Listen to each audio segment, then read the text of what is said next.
Queria que você abrisse a palavra do Senhor lá em 2 Reis, capítulo 20. Vamos trabalhar um pouquinho em cima desse texto da palavra do Senhor. E todas as vezes que a gente se inclina à palavra do Senhor, ela gera em nós fé, né? É por isso que nós abrimos a palavra de Deus. É por isso que nós estudamos a palavra do Senhor. É por isso que nós estamos aqui buscando constantemente as respostas que nós precisamos para continuarmos vivendo o nosso dia a dia. E eu vou te responder com toda a segurança. A palavra do Senhor sempre vai ter uma direção para a minha vida e para a sua vida. É por isso que ela está aqui, né?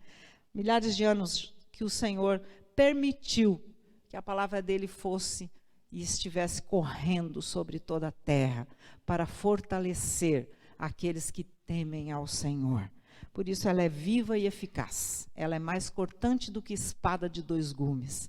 Ela vai fazer aquilo que ela precisa fazer na minha vida e na sua vida também.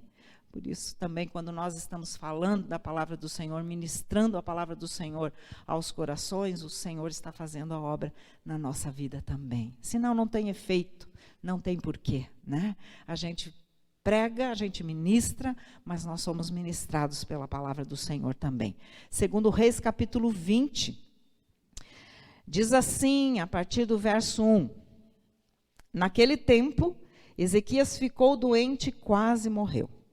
O profeta Isaías, filho de Amós, foi visitá-lo e lhe disse: assim diz o Senhor, ponha em ordem a sua casa, pois você vai morrer, não se recuperará. Preste bem atenção aqui para mim. Você pode imaginar se de repente você receber um anjo do Senhor te visitando, e o anjo do Senhor, ou um profeta de Deus, chegar para você e dizer assim: ô Marcos, você põe em ordem a tua casa, porque você vai morrer e você não vai se recuperar. Ponha em ordem a sua casa. Você pode imaginar você recebendo um profeta de Deus com autoridade, porque este era o papel de Isaías nesse tempo, ele era profeta de Deus usado para ser a voz de Deus. Ponha em ordem a sua casa, porque você vai morrer e você não vai se recuperar. Nossa, isso é um baque para qualquer um. Isso aconteceu com o rei Ezequias. O rei Ezequias, um homem que começou a reinar, você vai ver isto lá no capítulo 18, a partir do capítulo 18, 2 Reis. A gente nunca tem tempo, né, de ler todos os textos que o Senhor coloca no coração, mas é muito importante que você leia em casa. A partir do capítulo 18, nós começamos a ver falar sobre o reinado de Ezequias, quando diz assim: no 3º ano do reinado de Oséias, filho de Elá, rei de Israel, Ezequias, filho de Acás, rei de Judá, começou a reinar. Ele tinha 25 anos de idade quando começou a reinar, e reinou 29 anos em Jerusalém. 25 anos de idade tinha o rei Ezequias. Tem alguém aqui com 25? Quem está com 25 anos aqui? Aí, Rafael, tem os mais novos, né? Rei Ezequias recebeu o reinado de Jerusalém, de Judá, com 25 anos. Jovem, de tudo. Com certeza ainda nem tinha a sua família. Com certeza ainda ele nem tinha filhos ainda, né? Ainda, quem sabe, não havia se casado. Mas recebeu o reinado com 25 anos para reinar sobre Judá. E a história nos conta que ele foi um excelente rei. Ele foi um excelente rei. A história conta que ele tinha 25 anos, e ele fez o que o Senhor aprovava, tal como tinha feito Davi, seu predecessor. Removeu os altares idólatras, quebrou as colunas sagradas, derrubou os postes sagrados, despedaçou a serpente de bronze que Moisés havia feito, pois até aquela época os israelitas lhe queimavam incenso, ele era chamado Neustã. Ezequias confiava no Senhor, o Deus de Israel, Nunca houve ninguém como ele entre os reis de Judá, nem antes e depois dele. Ele se apegou ao Senhor e não deixou de segui-lo. Obedeceu aos mandamentos que o Senhor tinha dado a Moisés. E o Senhor estava com ele e ele era sucedido em tudo o que fazia. Nossa, que quadro, que homem, né?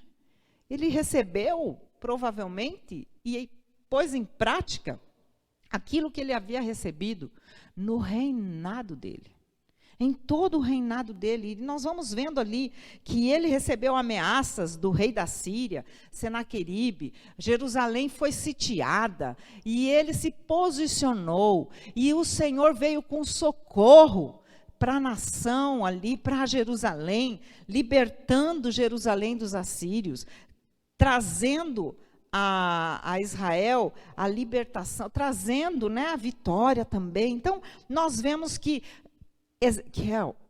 Ezequias, aliás, era um homem que buscava o Senhor. Ele buscava a direção de Deus. Mas aí chega uma hora que Ezequias é acometido de uma grande doença. E ele, então, fica doente e quase morre. E é visitado pelo profeta. E o profeta dá uma ordem para ele. Ô Ezequias, põe em ordem a tua casa. Põe em ordem a tua casa. Continua o texto aqui, no versículo 2 do capítulo 20. Ezequias virou o rosto para a parede e orou ao Senhor. Lembra-te, Senhor, como tenho te servido com fidelidade e com devoção sincera. Ele vira o rosto para a parede e ele começa a chorar e a falar com o Senhor e a questionar o Senhor. Senhor, mas eu tenho te servido com devoção, com fidelidade sincera. Tenho feito o que tu aprovas. E Ezequias chorou amargamente. Chorou amargamente. Imagina receber você uma palavra dessa, né? Eu fiquei me imaginando, nossa, trabalhando e servindo ao Senhor por tanto tempo. De repente o Senhor vem e chega, já pensou? Falando, escuta, presta atenção. Você precisa colocar sua casa em ordem, porque você vai morrer. Antes de Isaías deixar o pátio intermediário, a palavra do Senhor veio a ele. Volte, diga a Ezequias, líder do seu povo, assim diz o Senhor Deus de Davi, seu predecessor. Ouvi a sua oração e vi suas lágrimas, eu o curarei. A misericórdia do Senhor, ela é tão imediata, né? Ela é tão imediata. Quando a gente se arrepende, ou quando a gente põe, ou quando a gente clama, ele vem rapidinho. Ah, esse Deus de amor, de misericórdia, nunca está com seus ouvidos tapados. O que vai separar Deus de mim e de você, sempre vão ser as nossas transgressões, e a palavra diz isso lá em Isaías 59, né? Quando o Senhor fala, né, que ele não está com seus ouvidos tapados para que não possa ouvir, né, nem surdo, né, nem com as suas mãos não estão estendidas para que não abençoe, mas que os nossos pecados, as nossas transgressões, elas fazem a separação entre eu e Deus, entre você e Deus. Então, as transgressões, elas separam e elas impedem. Mas aqui nós vemos que Ezequias chorou amargamente, e o Senhor então manda Isaías voltar e falar para ele que o Senhor ia curar ele. Volta e diga a Ezequias, líder do meu povo, assim diz o Senhor, Deus de Davi, seu predecessor, ouvi a sua oração, vi suas lágrimas e eu o curarei. Daqui a 3 dias você subirá ao templo do Senhor.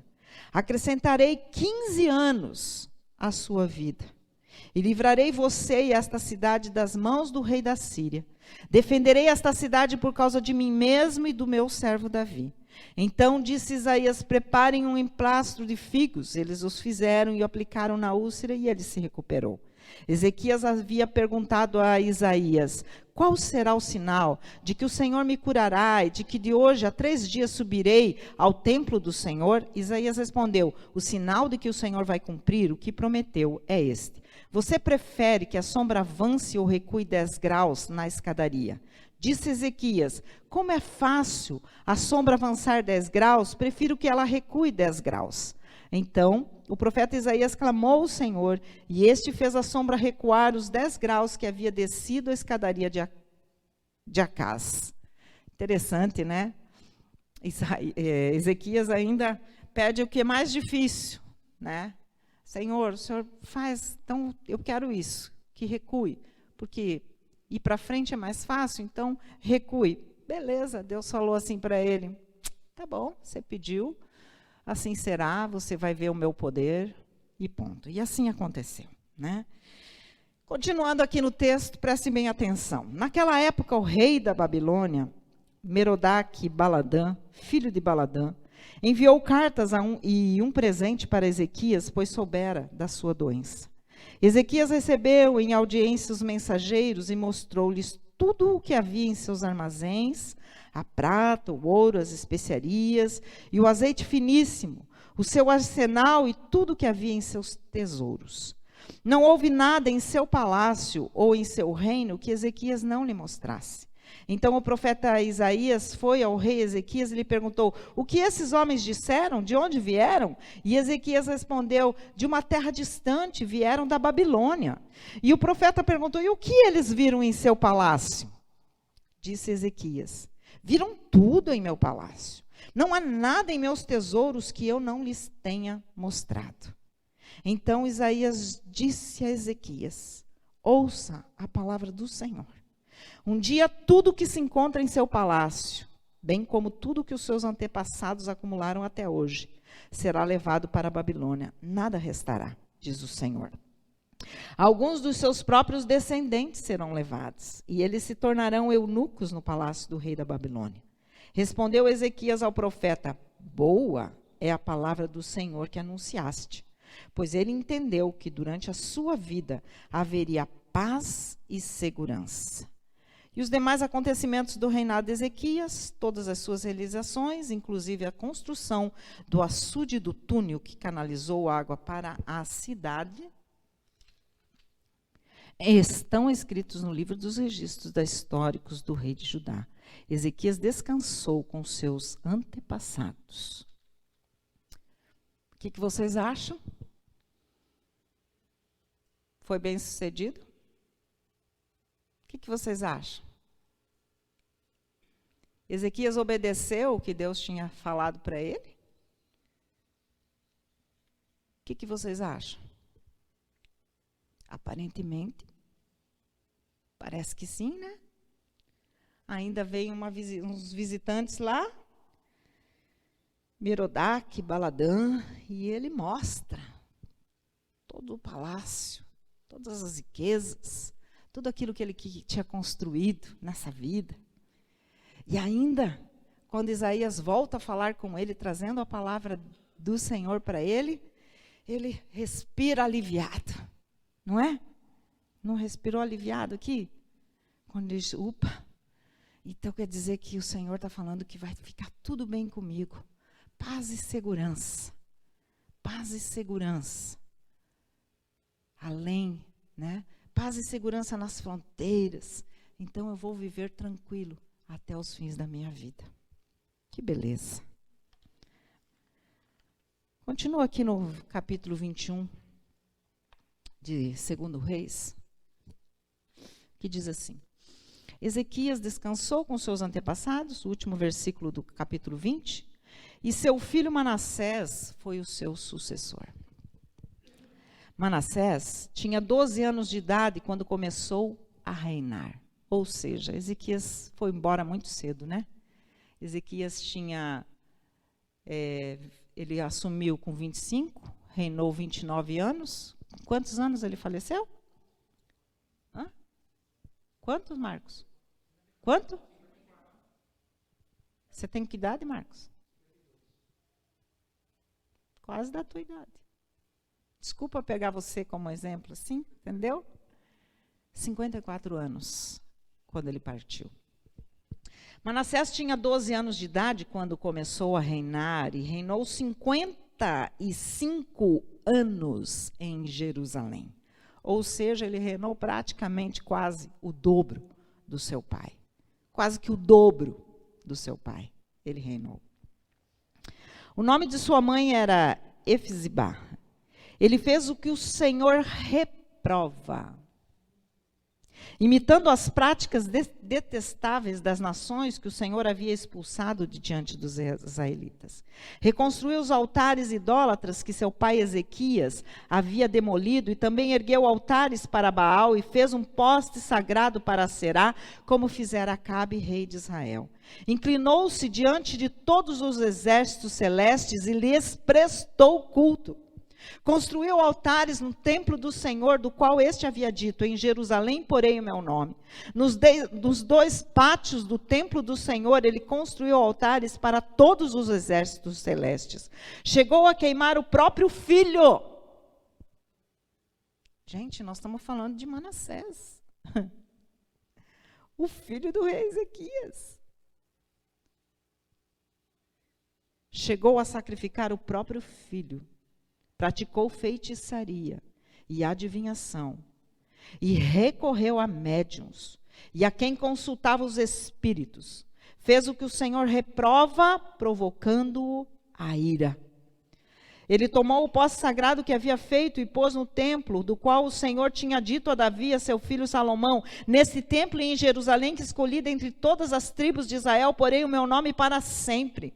Não farei os pés dos israelitas andarem errantes novamente, longe da terra que dei aos seus antepassados, se tão somente tiverem o cuidado de fazer tudo o que lhes ordenei, e de obedecer a toda a lei que meu servo Moisés lhe deu. Mas o povo não quis ouvir.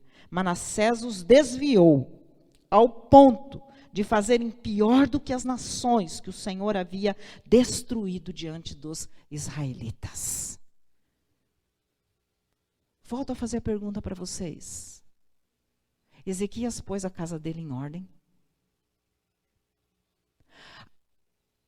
O que Deus tinha dito para Ezequias, naquele momento que Ezequias estava doente, e que Ezequias clama por cura. A ordem de Deus para Ezequias era: põe em ordem a sua casa. Põe em ordem exatamente a sua família, a sua casa. Põe em ordem a tua geração.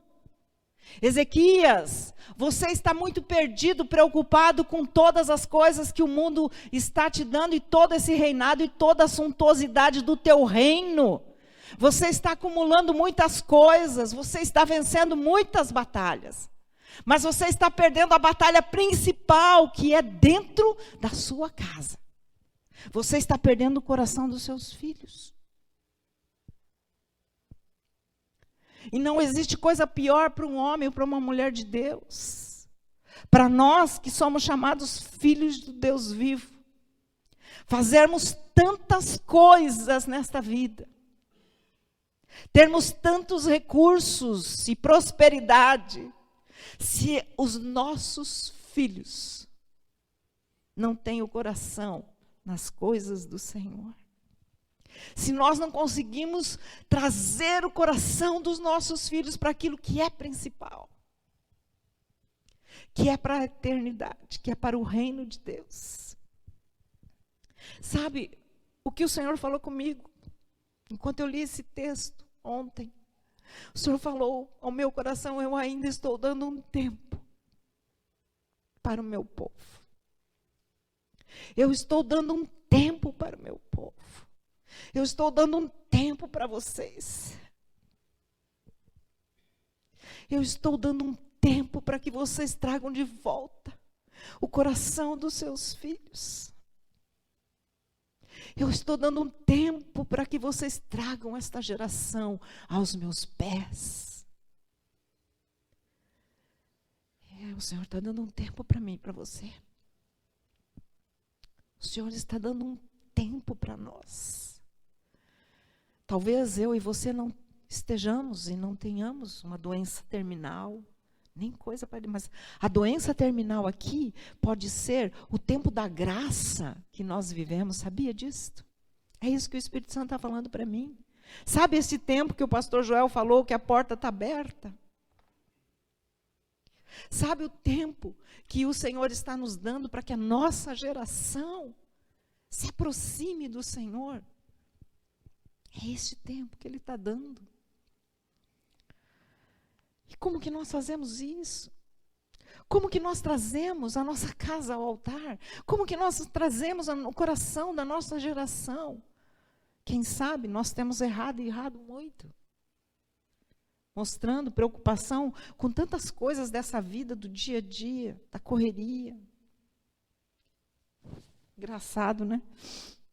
A gente gosta, né? Eu falo assim, é muito bom ver os nossos filhos se dando bem, não é verdade? É muito bom vendo eles prosperarem na sua vida pessoal, na sua vida profissional.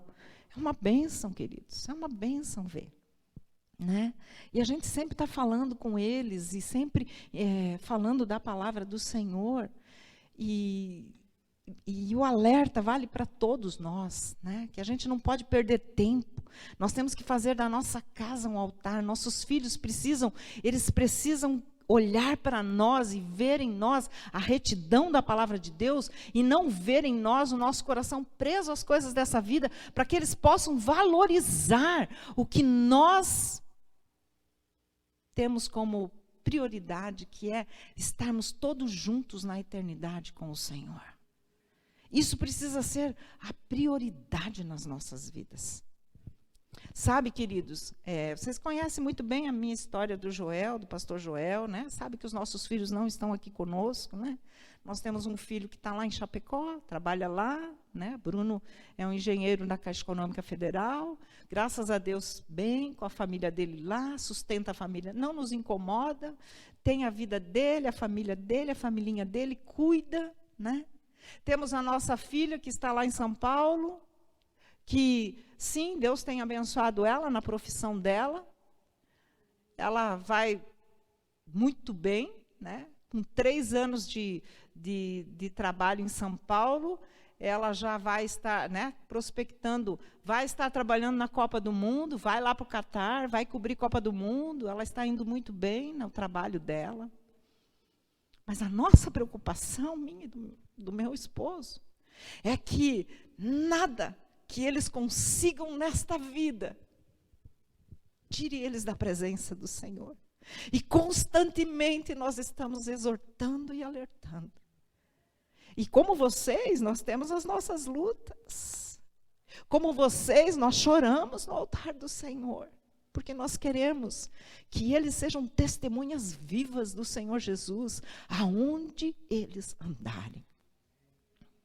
E esses dias, enquanto eu falava com a minha filha, o Espírito Santo fez eu ligar para ela, e ela não conseguiu me atender. Eu mandei um áudio para ela, orei por ela, e falei: filha, não esqueça, porque o Senhor está te colocando onde você está. Você tem uma profecia sobre a sua vida. E nada pode tirar você daquilo que Deus já determinou. E por que você está onde você está? Como pais, nós temos que estar sim. Nós não podemos passar a mão na cabeça deles quando nós vemos que eles estão errando.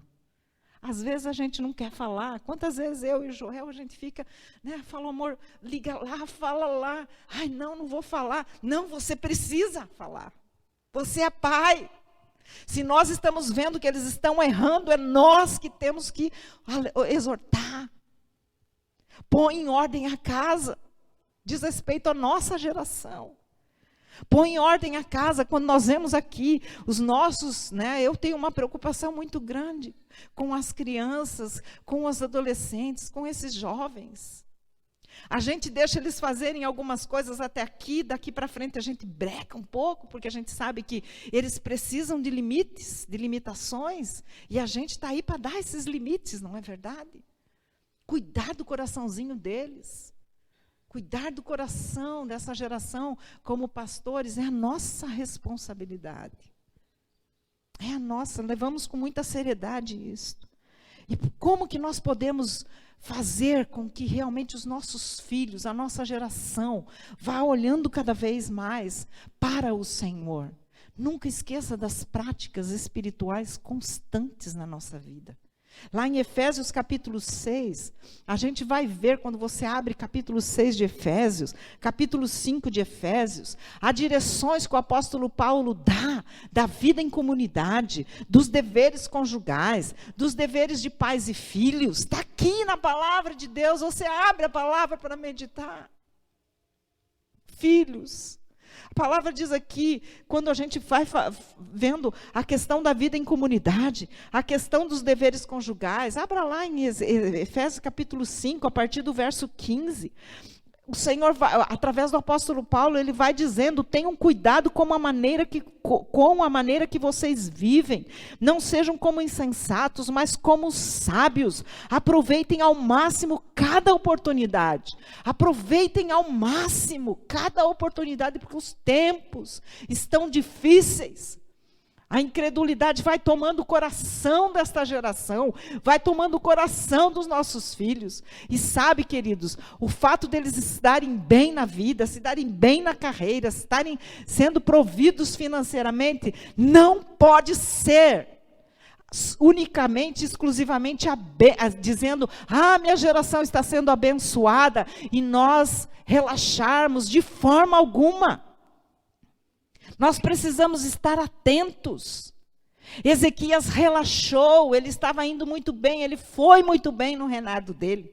Os filhos viam a suntuosidade, a prosperidade do reinado. Quem sabe toda essa suntuosidade do reinado de Ezequias e o que ele estava deixando para os seus descendentes, levou, um espírito, de soberba tão grande na geração seguinte, se achando, que Manassés falou: agora vocês me obedeçam. Qual foi o exemplo que Ezequias deixou de um pai verdadeiramente temente ao Senhor? Era para ele chamar os filhos e trabalhar o coração dos seus filhos. Deus deu 15 anos para ele. Trabalhe o coração da tua geração, Ezequias. Sabe o que Ezequias fez? Ele não entendeu, ou ele não buscou, ou ele não tinha intimidade com Deus. Ele ouvia a voz do profeta, mas eu acho que Ezequias era daquele que só era conduzido pela voz do profeta. Ele não buscava intimidade com Deus. Quando eu e você temos intimidade com Deus, nós vamos ouvir o Deus diretamente, e Ele vai nos orientar e vai nos ajudar. O problema é que a gente tem preguiça de buscar a presença do Senhor. Preguiça de orar. A palavra do Senhor diz aqui que existem práticas espirituais que precisam ser constantes e diárias na vida de todo cristão, de todo homem e de toda mulher de Deus. Diária, constante. Se você for ler aqui, quais são essas práticas espirituais que nós vamos vendo aqui em textos como este? Aqui, o apóstolo Paulo, Vamos lá, um pouquinho mais lá para frente, capítulo 6, no verso 18, ele diz: orem no Espírito em todas as ocasiões, com toda oração e súplica, tendo isso em mente, estejam atentos e perseverem na oração por todos os santos. Sabe, nós temos que fazer da nossa casa um altar do Senhor. Um altar para o Senhor é a tua casa. Um altar para o Senhor é o teu quarto secreto. É um altar para o Senhor. E nesse altar você precisa queimar tudo aquilo que não presta. E a gente só faz isso através da oração, dessa busca diária. Ezequias com certeza não fazia isso. Ele se preocupava muito com a administração dele. A gente faz isso. A gente se preocupa muito com o dia a dia, com as coisas materiais. E a gente esquece o que é relevante. Será que os filhos viam Ezequias orar, buscar a presença do Senhor? Será que Ezequias chegava e falava para os seus filhos: filho, vem cá, eu quero orar com você. Filhos, vamos se ajoelhar aqui, filho, eu vou te mostrar quem é o Deus que nós servimos. Ezequias não fazia isso, queridos. Quando aqueles homens foram lá para conhecer o reino, Ezequias mostrou tudo. Mostrou a prata, mostrou o ouro, mostrou a suntuosidade do palácio. Por acaso ele chamou os filhos dele e mostrou sua família. Ele mostrou seus filhos. Não cita. Ele não foi capaz de chamar seus filhos.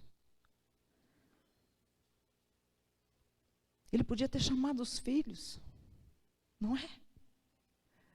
Manassés, vem cá. Esse é o meu filho Manassés. Sabe? Esse meu filho, ele está aprendendo a amar o Senhor. Esse meu filho está aprendendo a servir ao Senhor. Não. Ezequias não fez isso. Ezequias não podia fazer isso.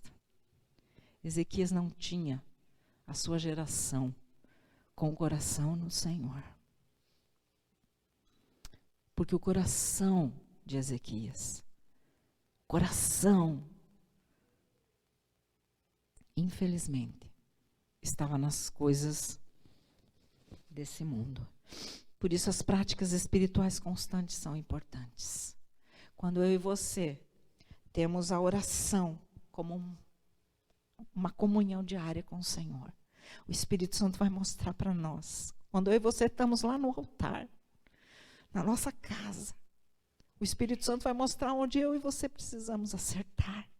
O que eu e você precisamos tirar da nossa vida. E como que nós vamos conduzir a nossa geração. A leitura diária das Escrituras vai fortalecer. O que o Senhor falou para Josué. Lembra o que o Senhor falou para Josué, lá em Josué capítulo 1? Você lembra muito bem, né? A gente volta e meia traz esse texto aqui da palavra do Senhor, a partir do verso, Josué capítulo 1, a partir do versículo 6. Que lindo é esse texto de Josué, não é verdade? Você conhece, né? Eu espero que você conheça, porque não é possível que tanto a gente fala e você não guarda alguma coisa, né? Alguma coisa fica no coração. A ordem de Deus para Josué foi essa. Seja forte e corajoso, porque você conduzirá este povo para herdar a terra que sob juramento eu dei aos seus antepassados. Sabe o que o Senhor está dizendo para nós? Continue sendo forte e corajoso. Tem muita coisa aí na frente que você vai conquistar. E o Senhor não está falando só das conquistas terrenas. O Senhor está falando muito mais do que conquistas terrenas para nós hoje. Somente seja forte, muito corajoso. E tenha cuidado de obedecer a toda a lei que o meu servo Moisés lhe ordenou. Não se desvie dela, nem para a direita, nem para a esquerda, para que você seja bem-sucedido por onde quer que você andar. Não deixe de falar as palavras deste livro da lei e de meditar nelas dia e noite, para que você cumpra fielmente tudo que nele está escrito. Só então os seus caminhos prosperarão e você será bem-sucedido. É a única forma. Nossa casa é o altar, nossa família é o altar. Eu oro, eu medito, eu vou perguntar ao Senhor, que está na sua palavra, Senhor, qual é a sua ordem? E se estiver fora do que diz a palavra do Senhor, alguma área da nossa vida ou da vida dos nossos filhos, sabe qual é o papel meu e teu? É exortar, é alertar, é colocar em ordem. Filho, não é assim. Filho, a palavra do Senhor diz que a condução dos teus negócios, da tua vida, do teu proceder, tem que ser assim, à luz das Escrituras. O proceder teu, filho, com o teu namoro, com a tua futura esposa, com a tua esposa, tem que ser assim. Filho, o teu proceder daqui para frente precisa ser desta forma. É desde pequenininho que nós vamos formando o caráter deles, não é verdade? E como mesmo a gente ter, quantas vezes falado, a gente vê deformação no caráter dos nossos filhos. Infelizmente. Existem algumas situações que a gente vai ter que puxar a orelha deles, não importa. Não importa que eles tenham a vida deles lá, que são adultos já, que tenham... Não, quando eu vejo algo errado na vida dos meus filhos, eu vou falar com eles. E se eu não falar, o Espírito Santo fica me incomodando. Até o momento que eu olho no olho e falo assim, assim, filho, filha. Tem que ser assim. Todos nós precisamos estar ouvindo o que o Espírito Santo está falando para nós. O Senhor está falando para nós colocarmos a nossa casa em ordem, ainda temos tempo. Independente se você não sofre nenhuma doença terminal. Eu vou dizer para você que o tempo está no fim. E não tem como eu não falar para vocês sobre o tempo que está no fim, porque todas as notícias levam eu e você a olharmos as Escrituras sagradas e vermos e afirmarmos. O tempo está no fim. E aonde você quer que a sua geração esteja? Aonde você quer? Vai depender de mim e de você. Nosso posicionamento, sim. Vai depender. E as práticas espirituais constantes, oração, leitura das Escrituras, jejum. Precisa de jejum em situações difíceis. Jesus mesmo disse que há castas de demônios que só saem com jejum e oração. Não sei por que meu filho está agindo assim, não sei por que a minha geração está assim, que cilada é esta? Vamos jejuar por eles, vamos orar por eles, porque o Senhor Jesus disse que há casta de demônios que só sai com jejum e oração. Infelizmente, a minha luta e a sua luta não é contra carne e sangue. É contra principados e potestades. Contra a obra das trevas, que os teus olhos carnais e os meus olhos não enxergam. E que a oração, o jejum, a busca de ouvir Deus, é que vai fazer nós termos afinidade espiritual para conseguirmos discernir o que está acontecendo. Se você não usar dessas práticas, e nem eu, nós vamos nos perder. E a sutileza de Satanás vai impregnar a nossa alma e nosso coração, ao ponto de, no momento em que nós temos que colocar em ordem coisas na nossa vida, nós vamos perder o foco e vamos colocar em ordem outras coisas e vamos deixar o que é importante. Eu estou falando de gerações. O que Ezequias não fez prejudicou toda a história do filho dele e de muitas gerações.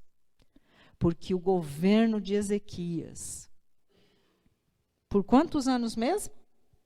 De Ezequias, não, de Manassés? Quanto?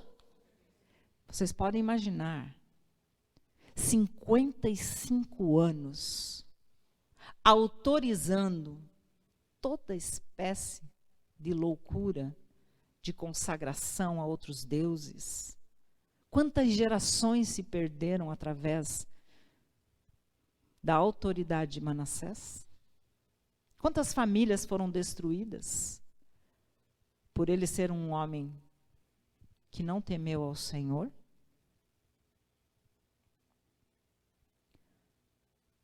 No final a gente sabe qual foi o final de Manassés, né? Foi arrastado, né, pastor João Alfredo? Manassés foi arrastado com argolas, né, pelos narizes, foi humilhado, para no final, quem sabe ele ter tido um encontro com Deus, até pela misericórdia de Deus, né? Porque a gente só vai saber isso mesmo lá na eternidade, né? Mas diz que ele se voltou ao Senhor no final, mas não precisava de sofrer, não precisava. Mas quantas gerações foram arruinadas por causa da vida deste homem. Quantas gerações. a tua geração está abençoando ou abençoará ou arruinará? Quantas gerações a minha geração vai abençoar ou não? Esse é o ponto. Que para nós, Igreja do Senhor Jesus, é o mais importante. É o mais importante. Se podemos olhar para a palavra do Senhor cada dia e levarmos a sério o que diz a palavra do Senhor, para nós estarmos realmente buscando e tendo essas práticas espirituais constantes, para que a nossa geração gere no coração deles temor. Temor. Sabe o que gerou muito temor no meu coração? Porque desde pequena eu via meus avós falarem com o Senhor Jesus. Eu era muito pequena. Eu lembro de estar na cozinha da minha avó e ouvir a voz do meu avô no quarto dele, clamando pela geração. Eu vi meu pai muitas vezes orando pelos seus filhos, pela sua geração. Quantas vezes os teus filhos ouvem você orar por ele? É a oração, é a busca, é a prática da palavra do Senhor na sua vida e na minha vida, que vai gerar temor no coração da nossa geração. Que falar também numa prática espiritual que é importantíssima, que nós sabemos, que é o congregar, né? O congregar, para a gente fechar essa meditação, o congregar, quanto isso é importante. Talvez nós estamos vivendo um tempo que as pessoas já não acham tão importante mais. Mas isto é muito importante. Quando você está aqui sentado ouvindo, você está crescendo, eu estou crescendo. A fé é gerada no nosso coração, através de ouvir a palavra. A fé é gerada no nosso coração, quando nós estamos aqui adorando ao Senhor. Como você entra nesse lugar para adorar ao Senhor? Quando eu começo a escutar, não importa se o cântico é velho, se o cântico é lá de trás. Hoje vocês trouxeram os cânticos, né, bem antigos. Mas o meu coração se enche de adoração ao Senhor. Eu falo, Senhor, eu quero sempre te glorificar com a minha vida. Eu quero te honrar com a minha vida. E quero sempre estar aqui pedindo perdão, Senhor, porque uma semana passou, voou a semana. O que você conseguiu fazer essa semana? Você parou para pensar? O que você conseguiu fazer para o Senhor? O que você conseguiu testemunhar para a tua geração de quem Jesus Cristo é? Você parou para pensar? Se a tua vida diária impactou o coração, primeiro da tua casa, dos teus filhos? Porque não importa se você está fazendo para impactar o coração das outras pessoas, se não estiver impactando primeiro os de dentro da tua casa. E é isso que Ezequias não entendeu. Porque faltava, sabe o quê? Intimidade com o Senhor. Ezequias não entendeu a ordem de Deus, porque ele não tinha intimidade com o Senhor. Ele não ia diariamente diante do Senhor. Ele não fazia da casa dele um altar para o Senhor. Porque se ele fizesse isso, ele ia entender o que Deus tinha dado para ele. Mais 15 anos para ele colocar a casa dele em ordem. E se ele tivesse ouvido, não teria acontecido o que aconteceu com Manassés. Então hoje, a mim e a você, cabe nós ouvirmos a voz do Senhor. O Ministério de Louvor pode vir. Cabe nós ouvirmos. Quando a gente canta que há uma nova história que o Senhor está trazendo, quem sabe essa nova história são 3 anos mais que o Senhor quer dar para nós, 7 anos mais, 10 anos mais. Vou dizer para vocês, urge o tempo de nós nos posicionarmos como igreja verdadeira. Independente do que vai acontecer com a nossa nação daqui para frente, independente de quem vai governar a nação fisicamente, quem governa o mundo se chama Jesus Cristo, amém? Quem governa a nossa nação se chama Jesus Cristo. Quem governa a sua casa se chama Jesus Cristo. Quem governa a minha casa se chama Jesus Cristo. Ele não perdeu o tempo, nem a vibe da história. Tudo vai acontecer no tempo dele. Porque Deus, o Pai, é soberano. E ele já determinou que é Jesus Cristo, o Senhor desta terra. Não importa quem será daqui para frente para a nação brasileira. Importa quem é o Senhor para a sua casa. Amém? E isso nós temos que passar para os nossos filhos. Nenhum homem nem mulher vai resolver o problema da nossa nação. Jactancioso é o homem ou a mulher, ou arrogante é aquele que acha que é e será a resposta para a nação ou para o mundo. Não, a resposta está no Senhor Jesus. Amém? O governante de todas as coisas. Que você possa, através das Escrituras Sagradas, continuar colocando em prática, dentro da sua casa, essas práticas espirituais constantes. E a tua geração veja que não se trata de 50 anos, não se trata de 29 anos de reinado, se trata de uma eternidade. Se trata de uma eternidade que eu e você não podemos perder. Nossa geração não pode perder. Vamos lutar por esta geração, vamos lutar pelos nossos filhos, vamos lutar pelos nossos netos, vamos nos posicionar com autoridade espiritual, mas a autoridade espiritual só vem através de práticas espirituais constantes. Oração, ler a palavra do Senhor, conhecer as coisas de Deus, ter intimidade com Deus, jejum, buscar, congregar, ensinar o quanto é importante estarmos ligados no corpo de Cristo. Se a porta ainda está aberta, louvado seja o nosso Deus. A oportunidade de cultuarmos ao Senhor publicamente ainda existe no nosso país. Louvado seja Deus, Senhor, nos dê a graça de ainda podermos ter essas portas abertas e a liberdade de cultuar ao Senhor por muito tempo ainda, o tempo que seja, para colocarmos a nossa geração, a nossa casa em ordem. Mas se rapidamente elas se fecharem, não importa. A palavra está aqui e a tua casa é o altar. Amém? A minha casa é o altar. E de alguma forma, nós estaremos juntos com o Senhor Jesus. De alguma forma, a nossa segurança está nele, amém? E é isso que nós temos que guardar no nosso coração. Se você quer um futuro, uma esperança, vamos fazer o que Josué fez. Meditar na palavra do Senhor dia e noite. Para que tudo que você e eu façamos, a gente se dê bem. Não é promessa? Não é promessa do Senhor aqui? E é isso que nós temos que falar para os nossos filhos e para a nossa geração. Tem bênção de Deus, tem futuro, tem esperança. Trazendo novamente a nossa recordação. Eu bem sei os planos que eu tenho para vocês.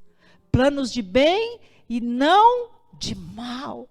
Para dar um futuro e uma esperança. Deus sabe todas as coisas, conhece tudo. Vamos ficar em pé. Vamos cantar mais uma vez. Cântico, amém?